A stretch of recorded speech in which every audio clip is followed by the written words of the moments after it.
Bonjour à tous. Aujourd'hui, j'ai une pièce de Militaria très rare ici en Amérique du Nord. Il s'agit d'une veste par éclat CBA pour Combat Body Armor de l'armée britannique. J'ai eu beaucoup de misère à me procurer cette veste puisque la première fois que je n'avais trouvé une en Angleterre, je l'avais commandée, blablabla, et je crois que c'est à l'époque les lois et règlements de l'exportation britannique. Enfin bref, ma commande a été bloquée. Euh, voilà, ça a mis fin à ma quête de cette veste. Et quelques années plus tard, par d'autres recherches, par hasard, je suis retombé sur cette veste en territoire canadien et donc j'ai pu me la procurer. Cette veste a été introduite en 1989, si je me souviens bien. C'est la première, on pourrait dire, veste moderne de l'armée britannique. Puisqu'avant cette veste, c'était ce qu'on appelle la INIBA, donc la Improved North Ireland Body Armor, mais qui était fait de nylon balistique, donc qui n'était pas fait de Kevlar. Les recherches avaient commencé en 1985, et évidemment, avec les études qu'on avait pu voir à l'époque à l'armée britannique, de la guerre du Vietnam par exemple, et différents autres conflits, avaient remarqué que 75% des blessures sur un champ de combat étaient causées par des fragmentations, donc des tirs indirects. Et le port d'une veste permet de réduire de 75%. Donc 75% des blessures et 75%. Bref, faites les mathématiques. Plusieurs styles ont été testés pour aboutir à ce que l'on voit ici, au CBA. Cette veste est encore techniquement en service, puisque j'ai vu des photos très modernes de gens qui portent encore cette veste au niveau du service de l'armée britannique et certaines unités aussi, et médicales par exemple, tireurs de précision et autres trucs du genre. Donc cette veste, depuis 89-91, l'époque de son introduction, à la première guerre du Golfe d'ailleurs, jusqu'à très récemment, était encore en service au sein de l'armée britannique. Et elle a d'ailleurs subi très peu de changements, comme vous allez pouvoir le voir dans quelques minutes. Donc la veste que j'ai ici est de, on pourrait dire vraiment la première génération. Et je suis très content quand je l'ai reçue. Elle était pratiquement neuve. Un peu d'usure d'entreposage sûrement, mais il y a plusieurs indices qui nous permettent de voir que cette veste est neuve et n'a jamais été utilisée, entre autres par les fils de couture à l'occasion qui sortent. Et souvent dans les velcro. Regardez, il y a encore les coutures avec du fil. Donc les soldats ne les ont même pas brûlés, par exemple. Donc cette veste a été sûrement, regardez encore ici, c'est neuf, il n'y a aucune tache sur cette veste, donc vraiment elle est neuve. Donc ce que j'ai trouvé intéressant, c'est pendant on va regarder le tissu. Donc on a bien sûr ici du DPM, mais j'ai remarqué, exemple, la couleur plus jaune, ce qui m'a fait penser immédiatement à du DPM P68 ou P84. Donc, dans ce cas-ci, vu que la veste date du début des années 90, je me suis dit que c'est du tissu P84. Puisqu'ici, par exemple, j'ai un autre couvre CBA et regardez la différence. Ici, on est à l'époque du CS95. Donc, le vert est un petit peu plus olive et moins jaunasse. Donc, c'est plus désert un peu. Donc, les couleurs ont été légèrement modifiées. Mais on va y revenir. Donc, à l'avant, qu'est-ce que nous avons? Nous avons en partant deux poches. Une plus petite et une plus grosse ici. Donc, fermeture, ouverture par velcro. Et c'est sécurisé par un élastique de rétention. La poche ici un peu plus petite, j'ai comme vérifié. Et on peut rentrer environ 2 chargeurs 5,56 ou de SA80 à l'époque. Et sûrement plus ici à côté. Bon, mais cette poche me semble faite pour des chargeurs. Cette veste a une très longue longévité, mais étrangement, sur Internet, il y a très peu de documentation sur plusieurs des éléments, ou même des photos de soldats. J'ai eu beaucoup de misère à trouver des photos ou des vidéos. Donc, le rabat à l'avant est un velcro intégral.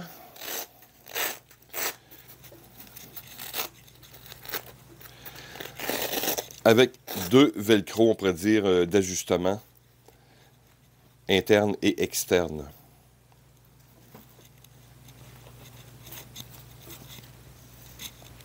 À l'époque que j'avais commencé à étudier un peu cette pièce, j'étais intrigué par, vous allez voir tantôt à l'arrière, cette bande à l'avant. Ce que j'ai pu en lire, c'est une bande de stabilisation. Donc, on attachait à la ceinture, par exemple, pour empêcher la veste de bouger de haut en bas. Et ce que j'ai pu lire, entre autres, c'est que cette option n'était pas très populaire pour les soldats, donc souvent, ils ne l'utilisaient pas ou littéralement, ils le coupaient. Donc, voilà. Mais vous allez voir tantôt, c'était un peu étrange, c'était intriguant comme pièce.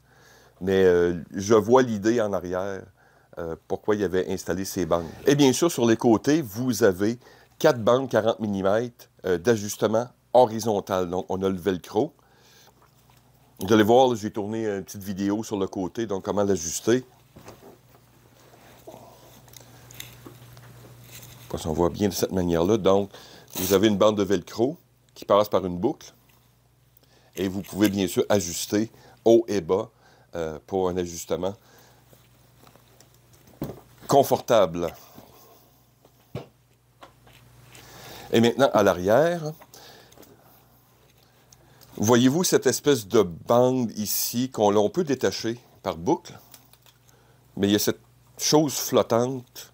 Comme je vous dis, cette chose-là, comme j'en ai pu lire dans différents sites, les soldats, c'était pas très populaire. Souvent, littéralement, ils le coupaient. Donc, voilà. Vous voyez ici, à l'arrière, encore le 40 mm, les bandes de duo ont des élastiques pour plus de confort. Sinon, rien de spécifique. C'est vraiment une veste, comme on dit, low profile.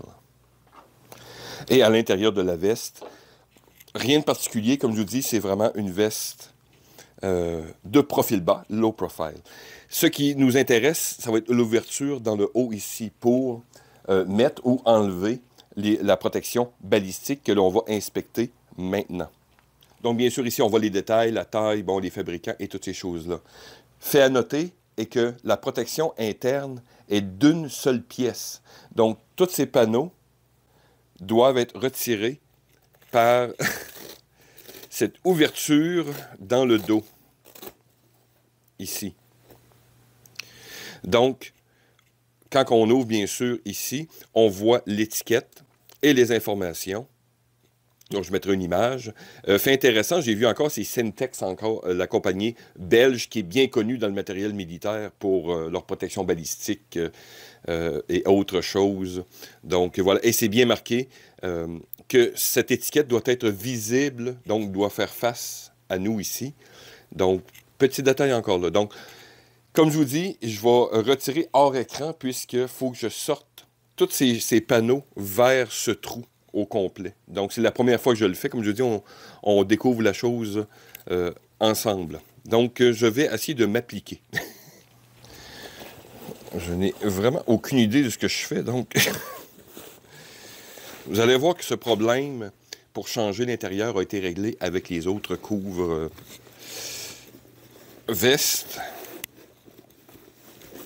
Je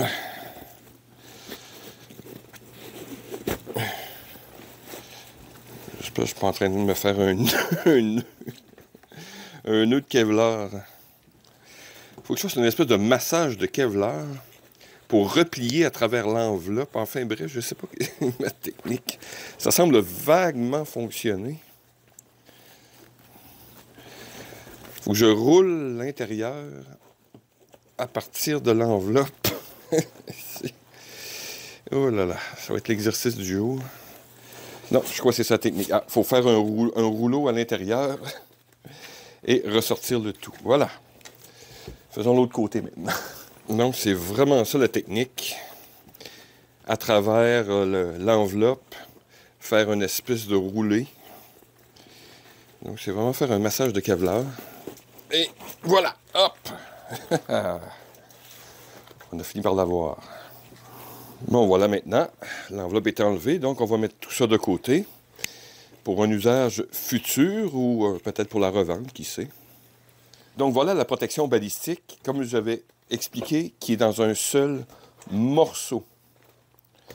L'enveloppe extérieure est légèrement caoutchoutée, donc évidemment pour protéger le Kevlar qui est connu d'avoir 2 ennemis, l'humidité et les rayons UV. Donc c'est la première fois que je vois une protection aussi élaborée.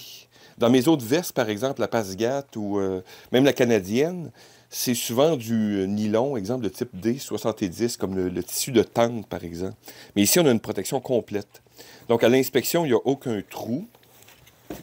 Ah, voilà, on a une étiquette. Si on voit cette chose, c'est que la protection a été mal installée. Donc, il faut vraiment... Voyez-vous, c'est vraiment, il y a un côté à tout ça. Intéressant.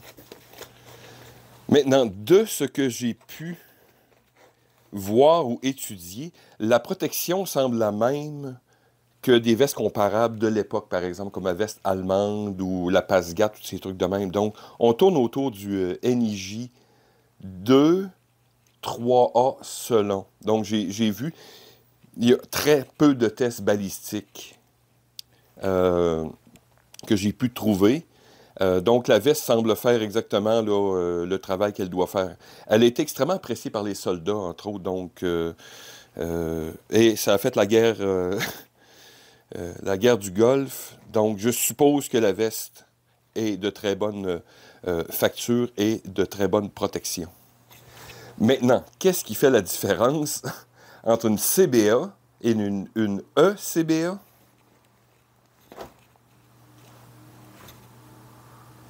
Le couvre-veste lui-même. Ici, j'ai pris la dernière génération, donc de couvre-veste. C'est évidemment une veste en MTP. Ici, j'ai mis le grade qui est en DPM. Cette veste a connu plusieurs le couvre-veste. Donc, le premier que je vous ai présenté en début de vidéo. Ensuite, il y a une version qui ont dit, c'est la guerre, c'est l'apocalypse, on a besoin de plus de protection. Donc, ils ont fait une version en DPM aussi, mais avec un porte-plaque. Voilà, c'est lui que je vous ai présenté en début de vidéo. Cette couvre-veste, en passant, j'ai fait une légère modification. J'ai comme enlevé, entre autres, en tout cas, bref, peu importe. Ici, c'est la version suivante en DPM. Et il y a la même version aussi en DDPM, donc en version désertique. La différence sont mineures. Ici, on a à l'avant un porte-plaque, un petit porte-plaque, puisque c'est un 6,5 environ par 8,5. Et ici, on voit bien sûr l'épaulette pour les insignes et d'autres trucs. Donc, c'est vraiment des modifications mineures. Aussi, on voit l'arrière. Comme si j'avais rajouté une poignée de transport, j'avais enlevé les cochonneries, comme j'ai montré tantôt. Mais la méga différence, c'est vraiment les porte-plaques. Tout ceci pour en venir à la dernière version, ce qui est celle-ci en MTP. On voit le porte-plaque ici, porte-insigne, sauf qu'il y a eu des améliorations, par exemple, pour les plaques. Donc, on a renforcé les poches pour les plaques. L'ouverture en haut, vous allez voir, a été largement améliorée. On a enlevé l'espèce de stabilisateur de ceinture et blablabla. Même chose pour le porte-plaque à l'arrière, donc renforcé. Évidemment en couleur MTP. Voilà, donc c'est merveilleux. Maintenant, qu'est-ce que je vais faire? C'est que je vais installer le Kevlar à l'intérieur et on va poursuivre. Donc, une des améliorations majeures ici, B310 Corporal. Bref, j'ai votre veste. L'ouverture pour installer le Kevlar fait la longueur. Ce qui va être beaucoup plus facile pour mes opérations maintenant. Donc, voyez-vous. Quand j'ai commandé cette veste, je l'ai eu pas très cher puisqu'il y avait un accroc que j'ai réparé en 2 minutes ici. Donc, la ligne que vous voyez là, c'est une réparation que j'ai faite sur la veste. Donc, maintenant, installons le Kevlar. Donc, je crois que la technique du roulé a bien fonctionné. Non, je suis mieux d'installer le panneau arrière avant. Donc voilà, la technique du massage du Kevlar semble bien fonctionner.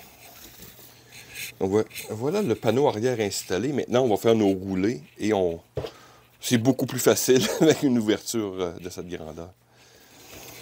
Et voilà le premier côté installé. Vraiment, c'est une technique de rouler et de massage du Kevlar. Donc, le dernier côté. Bon, c'était beaucoup plus facile. On va s'assurer que tout est bien en place. Et voilà, après quelques minutes de massage de Kevlar, nous avons maintenant une ECBA, donc Enhanced Combat Body Armor. Je n'ai malheureusement pas pu importer les plaques. À l'intérieur, je mettrai une photo ou deux. Elles sont probablement extrêmement rares ici à trouver en Amérique du Nord et elles sont très coûteuses. Mais si je voudrais quand même utiliser des plaques, je peux prendre les plaques secondaires qu'on appelle sur les côtés, que l'on retrouve ici communément. Donc, ce sont environ des 6,5 par 8,5. Et ça va faire le même travail. Maintenant, comme j'expliquais, cette veste a été remplacée durant la guerre du Golfe, par exemple, par la veste Kestrel, qui a été elle-même remplacée par ensuite le système Osprey, donc 1, 2, 3, 4. Et actuellement, c'est le système Virtus qui est en service dans l'armée britannique. Mais pourquoi cette veste est encore populaire? Pour plusieurs raisons. Un, ils ont recyclé les plaques à l'avant de ces vestes pour les mettre dans les vestes Osprey et Virtus. Donc, on a fait du recyclage militaire. Deux, la veste a un profil bas, donc est très aisé pour du personnel mobile. Donc, quand vous recherchez protection et mobilité, c'est une veste d'une grande simplicité. Vraiment. Elle est très confortable, très bien ajustée. Donc, parfait pour tireur d'élite, reconnaissance et tous ces trucs. Et, bien sûr, en combat urbain. On voit, ces vestes ont été déployées durant des troubles, entre autres, à Londres. Et ces trucs-là, je mettrai des photos. Et, bref, pour terminer, c'est une veste, ici en Amérique du Nord, très dure à se procurer, spécialement avec les inserts de Kevlar. Les couvre-vestes sont assez aisés. Comme j'expliquais, vous en avez plusieurs versions, 4 versions. Vous avez la version DPM, DDPM, la version MTP que vous voyez ici, et même une version de type journaliste ou Nations Unies, donc bleu. Les plaques, j'en ai absolument pas vu ici au Canada, donc extrêmement dur à se procurer. Les plaques originelles, très dur à se procurer. Sinon, très belle pièce. Encore là, totalement opérationnelle. J'en fais bien sûr ma veste opérationnelle de Recce Patrouille. Donc voilà, j'espère que ça a été intéressant. Merci de m'avoir écouté. À la prochaine.